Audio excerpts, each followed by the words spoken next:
Hey everybody, this is DJ Steve-O from Revolution Radio, and I'm here with Steve from Metal Church. Yo, what's up, Abel? How you doing? Let's do a little short interview here. He's on tour with Megadeth, and I can never say that. Amon Amarth. I can never say that name right. Suicidal Tendencies, Butcher Babies, and Metal Church. That's pretty good. So, you guys were big in the '80s. How long have you guys been doing music? Well, the band came out in '84 and made it to about the mid-'90s, and then took a break. And then we reformed the new lineup in 2003. Oh, nice. So, what made you start doing bass? Well, actually, I started off on guitar, and that's a funny story. We were playing with, it was Alice in Chains before Alice in Chains became Alice in Chains. They were called Diamond Lie or Phoenix, something like that. And we were doing a show with them in the Seattle area. And our bass player got caught banging our guitar player's girlfriend the night before the show, so he broke his nose, blackened both of his eyes, and we had no bass player. So everybody looked at me. They're like, "Steve, you play rhythm guitar. Why don't you just play the bass tonight?" And I was like, "Well, if I had a bass rig, maybe." So the management company bought me a bass rig, and I stepped out onto the stage, and like the first note of it was like the whole fucking building shook, and I was like, "Oh fuck! My guitar didn't do this shit." So since about that time, I was back in early '90s. I've been playing bass ever since. So. Oh, nice. Yeah.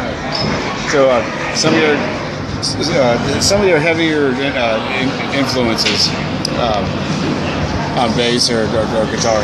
Oh well, I mean, my biggest influence in the music was at an early age, Elvis Presley, and then when I started getting a little older, I was like looking at the rock magazines and everything, watching it, seeing Kiss and Bon Jovi and Def Leppard and Rat and Whitesnake, and Motley Crue, and at that time I played violin and piano, and I'm looking at all these rock magazines, and I'm like, this is some bullshit. I don't see any one of these fucking guys holding the fucking violin.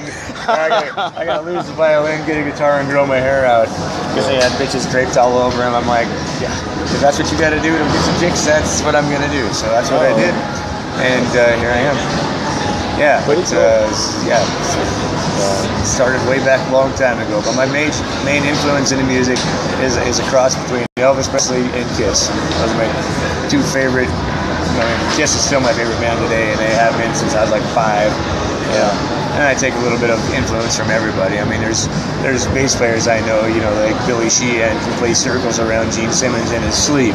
Oh yeah. So there's my favorite bands, and then there's bass gods. And right. Billy Sheehan, absolutely ranks up there as like the number one for me. That's cool. Yeah. Cool. That's really cool. I was at the NAMM show with Billy Sheehan a few years back.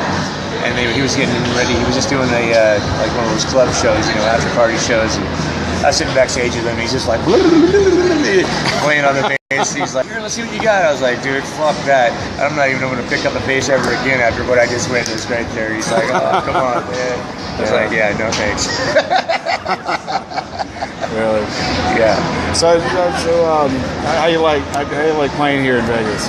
Oh, I love Vegas, whether I'm playing or whether I'm just out here playing in Vegas. I always have a good time in Vegas. So, but it's kind of cool coming back here and playing the joint. I brought my son Devin. He's the lead guitar player for Sin Circus. I brought him here for his 21st birthday, and Kiss was doing their residency here. And nice. I got to see Kiss in the joint with my son on his 21st birthday, and now here we're back, a year later playing the joint. So that's awesome. Cool. Yeah, that's awesome. That's really cool. Yeah. So let's see, what else can we talk about here? You mentioned earlier about being on tour with Megadeth. It's only a month-long tour? It's a 4-week tour, yeah. This is show 2 for us, so just kind of getting to know the guys at Megadeth. I covered Dave Ellefson. He has a side band called Temporal Brutality. And Seth Howland, who was the drummer for Wasp, him and I played in the band together years ago. And I got a call at the last minute saying, "Hey, Steve, we need you to cover Dave Ellefson. He's taking a leave of absence for 2 weeks during our tour. Can you cover us?" So I was like, "Yeah, when you need me." He's like, Yeah, that's the thing. I need you to get on a plane in about 6 hours. Wow, so, last minute. Yeah, last minute shit. So Stet sent me all the MP3s, you know, emailed them to me, and I'm like for 3 hours at home listening to stuff, and then like the 4 or 5 hour plane ride to Florida, you know, learning this shit along the way. And then we went out and I did 2 weeks with the guys. Nice. It turned out to be a good time. Oh, that's cool. That's always good. Yeah. I really do appreciate your time. Right on, man. And hopefully we'll. Yeah, you said you're gonna give me some music for that Sin Circus. Yes, Sin Circus, right. yeah. There you are, man. That's my kids' band right there, Devin and Derek Unger. Yeah. Check them out, Sin Circus. They kick ass. They did a West Coast run with us. It was Sin Circus, Armored State and Metal Church, and it was like a 10-show run of the West Coast, and they got to open up for every show, and it was amazing. You know, being out on tour, watching my kids kick ass, and they do kick ass. So check them out, Sin Circus Band on Facebook, or you know, just YouTube any Sin Circus, and you'll see them. There's shit all the way back from when they're 12 and now they're 22. So wow, you'll see 10 years of Sin Circus on YouTube. Nice. That's cool. Yeah. All right. Okay, thanks a lot. You know, like I said, appreciate your time. Right on, man. Appreciate it. Cool. Have a kick-ass show tonight. Peace out, people. Unfortunately, I gotta work. That sucks. I gotta go paint. Ouch. Yeah. All right. This is Steve-O. Peace out.